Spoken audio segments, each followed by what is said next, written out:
కోడి కాళ్ళ kebab, chicken legs kebab అన్నమాట ఇది. నిన్న నైట్ అయితే ఇంట్లో చేసుకున్నాం. టేస్ట్ అయితే అద్దిరిపోయింది ఒక్కసారికి. ఇంక దీనికోసం ప్రిపరేషన్ కోసం ఇంక అంగిడిలో నుంచి దీని గోర్లయితే కట్ చేపించుకొని ఇంక అక్కడిని క్లీన్ చేపించుకొచ్చేసినాం. అంగడోళ్ళు తెలిసినోళ్ళు కాబట్టి వాళ్ళే క్లీన్ చేసి ఇచ్చారబ్బా! ఇంక ఇంటికైతే ఎత్తుకొచ్చి దాన్ని నీట్‌గా కడిగేసి ఇంక ఎర్రకారం పొడి, ధనియాల పొడి, ఉప్పు, పసుపు, కొంచెం కార్న్ ఫ్లవర్, మిరియాల పొడి, కబాబ్ పౌడర్, 2 కోడిగుడ్లు అంతా తెల్లగడ్డలలో దంచి ఏసి బాగా మిక్స్ చేయాలి. ఆ కాళ్ళకి ఆ ఎర్రకారం బాగా మసాలా నీట్‌గా పట్టండి. బాగా కలిపి పక్కన పెట్టుకున్నాక కాస్త పెరుగు గ్లాస్‌లోకేసుకొని అయితే బాగా మ్యాష్ చేసి దాన్నైతే పెరుగునేసి బాగా కలపండి. టేస్ట్ వస్తది పెరుగు యాడ్ చేసుకుంటే.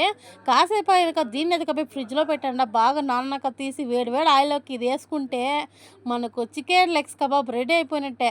బాగా ఫ్రై చేసుకోండి. ఒక 5 మినిట్స్ అట్లా ఆయిల్‌లో బాగా ఫ్రై చేసుకున్నాక ఇంకా వేడి వేడి చికెన్ లెగ్స్ కబాబ్ రెడీ.